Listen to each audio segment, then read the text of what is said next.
Imagine stepping into a treasure trove of creativity, where the boundaries of music, art, and performance are pushed to new limits. This is what awaits visitors at the V&A's David Bowie Centre, set to open its doors on September 13th in the new V&A East Storehouse in Stratford, East London. As a stalwart fan, or new devotee of the influential musician who left us in 2016, you're in for a treat. The center promises to be a fascinating journey through the vast 90,000-piece archive acquired from the Bowie estate. And the best part? It's free to view with time ticket entry. But here's where it gets interesting. The sheer volume of material Bowie saved is mind-blowing, according to Madeline Haddon, the lead curator for the David Bowie Centre. From scribbled notes to elaborate concept sketches, it's a powerful reminder that no idea was too small, and that the creative process is worth documenting at every stage. This approach offers a rich legacy for artists of all disciplines, and it's something that we can all learn from.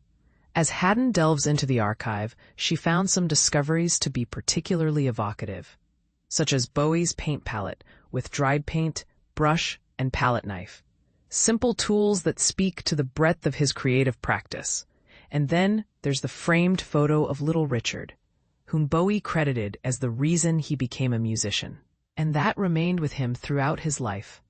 These personal touches give us a glimpse into the mind of a creative genius. The center also features an interactive installation, Library of Connections, which reveals the diverse influences on Bowie and his footprint on popular culture. From the sitcom Friends to today's pop stars such as Charli XCX and Janelle Monáe. You'll also get to see Bowie's notes for his unrealized musical based on George Orwell's novel 1984, which will be displayed alongside other projects that never reached fruition. As Haddon explains, Bowie blurred the lines beyond his music and performance, producing ideas for films, musicals, and other theatrical productions. This is the part that most people miss, the fact that Bowie's creativity knew no bounds, and that he was always pushing the limits of what was possible. The V&A's David Bowie's exhibition, which opened in the David Bowie Archive cataloging project, which will make every item available online, is set to be complete by the end of 2026. But what can we expect to see in the center? 9 curated displays will rotate over time, with 6 introducing the range of Bowie's creative practice, and 3 thematic displays rotating every 6 months to a year. These include guest-curated displays, the first of which is curated by the music producer Nile Rodgers and the indie rock band The Last Dinner Party.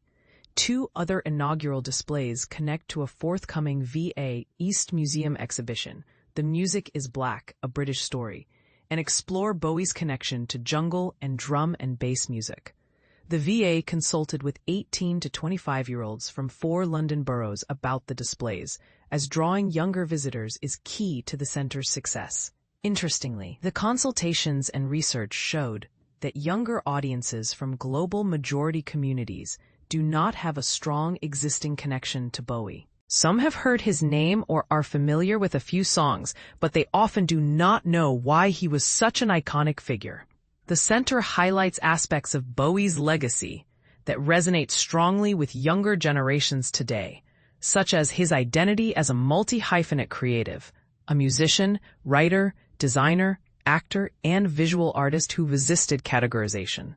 This is something that young creatives today can definitely relate to, as they seek to work across disciplines without being confined to a single identity. The Bowie Archive was acquired in February 2023 with a £10 million donation from the Blavatnik Family Foundation, set up by the Ukraine-born businessman Leonard Blavatnik and Warner Music Group. However, the foundation will not be funding the operational costs of the center, which will be part of the overarching V&A East Storehouse experience. The center does not have a dedicated budget for further acquisitions, and any future Bowie-related items proposed for the VA's collection will be considered as part of the VA's central acquisitions process. Now, we'd like to hear from you. What do you think is the most important aspect of Bowie's legacy, and how do you think the center can best showcase his creative genius? Do you agree that the center's approach to highlighting Bowie's multi-hyphenate identity is the key to resonating with younger generations? Or do you think there's another aspect of his legacy that deserves more attention? Let us know in the comments. And this is the part where we ask, can an archive like this really capture the essence of a creative genius like Bowie? Or is there something missing from the equation?